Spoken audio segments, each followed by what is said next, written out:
Hi guys, so ngayon tuturuan ko naman kayo kung paano mag-config ng Compass EW73 para sa ating piso wifi. So syempre kailangan nyo muna siyang buhayin, then makikita nyo tong Compass, click nyo lang natin.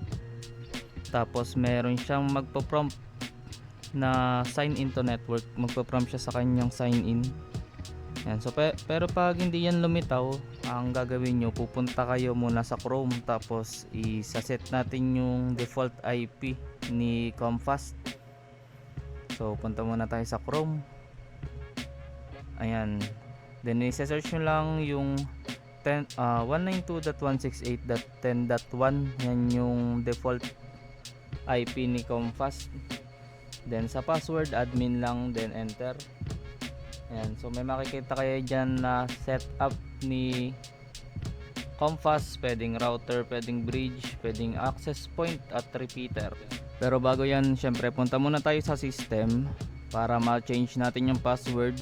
Ilagay nyo lang yung default password nya na admin, tapos bahala na kayo kung anong password yung ilalagay nyo sa new password para hindi ma-hack yung ating access point. Then apply nyo lang, hintayin lang natin siyang matapos. Okay, tapos magsa-sign in tayo gamit yung bago nating password na nilagay. Ayan. Tapos enter, login.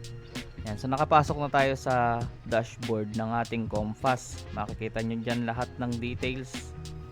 Tapos dahil gagawin natin siyang access point, punta muna tayo sa wizard. Then hanapin natin yung AP. Ayan. At i-click lang natin tong AP. Then next nyo lang yung IP. Ayan. Ang gagawin lang natin dito, iibahin lang natin yung SSID, pangalan ng piso wifi nyo. Tapos open nyo lang yung password. Then next and finish na. Huwag nyo nang gagalawin yung iba. Tapos hintayin lang natin siyang matapos at yun, tapos na.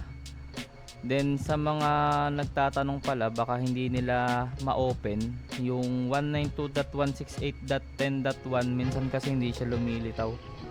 Ang gagawin nyo lang, i-static nyo lang sa wifi settings yung default IP ni Compass, yung 192.168.10.1, para ma-open nyo siya guys. So ayan, okay na. Reload lang natin.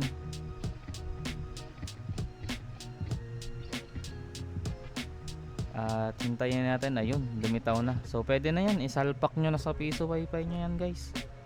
Okay na yan, wala na yung problema.